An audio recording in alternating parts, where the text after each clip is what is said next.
اگر ایک قطرے کی نسبت سمندر سے ہو جائے تو وہ قطرہ قطرہ نہیں رہتا بلکہ سمندر بن جاتا ہے۔ اگر ایک ذرے کی نسبت زمین سے ہو جائے تو وہ ذرہ ذرہ نہیں بلکہ ذرہ زمین بن جاتا ہے۔ اگر ایسے ہی ایک گناہگار کی نسبت غوث سے ہو جائے تو وہ گناہگار نہیں بلکہ کتب بن جاتا ہے۔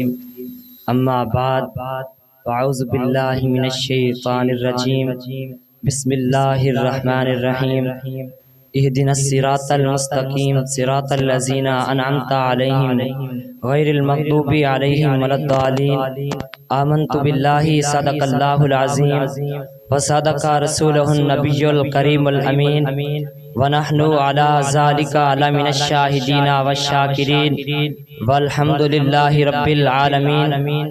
سب بھائی مل کر درود السلام کا نظریہ پیش کریں۔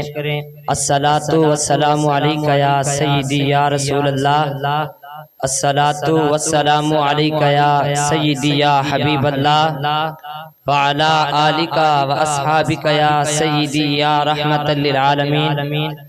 سامعین وقار، اللہ تبارک و تعالی کی حمد و ثنا کے بعد حضور پر نور سرور کائنات صلی اللہ علیہ وآلہ وسلم کی ذات گوہر بار کے اندر درود کا ہدیہ پیش کرنے کے بعد میں نے جو آپ کے سامنے آیات مبارکہ پڑھی ہے، دعا ہے اللہ تبارک و تعالی مجھے حق اور سچ بیان کرنے کی توفیق عطا فرمائے۔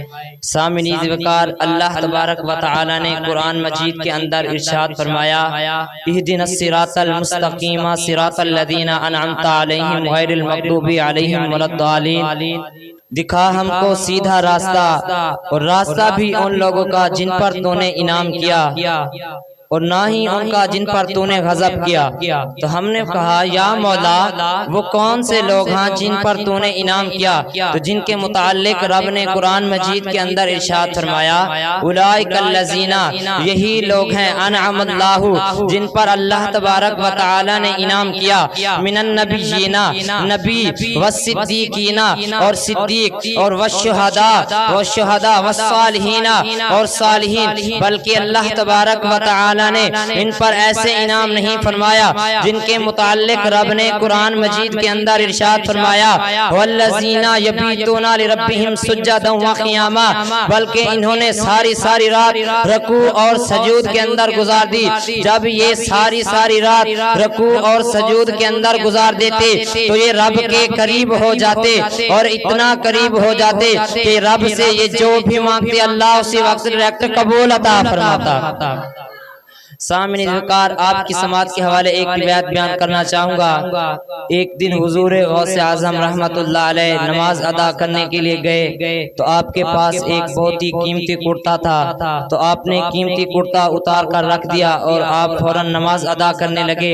تو پیچھے سے ایک چور آیا اور کرتے کو اٹھانے کی کوشش کی۔ جب کرتے کو ہاتھ لگایا تو وہ اندھا ہو گیا۔ جب اندھا ہو گیا تو ڈر کی وجہ سے دعا مانگنے لگا، یا مولا مجھے معاف کر دے، پھر سے ایسا کام نہیں کروں گا۔ تو اللہ تبارک و تعالی نے اسے معاف کر دیا، اور اس نے دوسری مرتبہ اٹھانے کی کوشش کی۔ جب ہاتھ لگایا تو پھر اندھا ہو گیا، اور پھر کہنے لگا، یا مولا مجھے معاف کر دے، پھر سے ایسا کام نہیں کروں گا۔ تو اللہ تبارک و تعالی نے اسے دوسری مرتبہ بھی معاف کر دیا، حتیٰ کہ اس نے تیسری مرتبہ لگایا، پھر تیسری مرتبہ وہ اندھا ہو گیا، لیکن اللہ تبارک و تعالی نے اسے ٹھیک نہیں کیا اور وہ اندھا ہو گیا، اور چلتے چلاتے وہاں پہنچ گیا جب حضور غوث اعظم رحمت اللہ علیہ نماز ادا کر رہے تھے۔ تو آپ جیسے ہی نماز سے فارغ ہوئے تو حضور غوث اعظم رحمت اللہ علیہ نے کہا، چور کیا تجھے یہ کرتا چاہیے؟ تو چور کہنے لگا، حضور آپ کو کیسے پتا کہ میں چور ہوں اور آپ کا کرتا اٹھانے آیا ہوں؟ تو حضور غوث اعظم رحمت اللہ علیہ نے فرمایا، وہ غوث ہی کیا جس کا کوئی کرتا اٹھا کے لے جائے اور اسے خبر تک بھی نہ رہے۔ تو حضور غوث اعظم رحمت اللہ علیہ نے کہا، کیا یہ تجھے کرتا لینا ہے؟ تو چور کہنے لگا، حضور آپ بس میرے لیے اتنی دعا کر دے کہ اللہ تبارک و تعالی میری آنکھیں ٹھیک کر دے۔ تو حضور غوث اعظم رحمت اللہ علیہ نے فرمایا، اب تو آیا ہے میری چوکھٹ پہ، جیسے آیا تھا اگر ویسے کا ویسا رہ گیا تو تیرے آنے کا تو کوئی فائدہ پیدا نہ ہوا تو حضور غوث اعظم رحمت اللہ علیہ نے فرمایا جا جو میں نے تجھے فلاں علاقے کا کتب بنا کر بھیجا ہے، لوگ تجھے کتب بلا کر کہیں گے۔ تو کافی ساری روایتوں کے اندر آتا ہے کہ وہ چور کافی عرصے تک اس علاقے کے اندر لوگ اسے کتب بلا کرتے تھے۔ اگر ایک قطرے کی نسبت سمندر سے ہو جائے تو وہ قطرہ قطرہ نہیں رہتا بلکہ سمندر بن جاتا ہے۔ اگر ایک ذرے کی نسبت زمین سے ہو جائے تو وہ ذرہ ذرہ نہیں بلکہ ذرہ زمین بن جاتا ہے۔ اگر ایسے ہی ایک گناہگار کی نسبت غوث سے ہو جائے تو وہ گناہگار نہیں بلکہ کتب بن جاتا ہے۔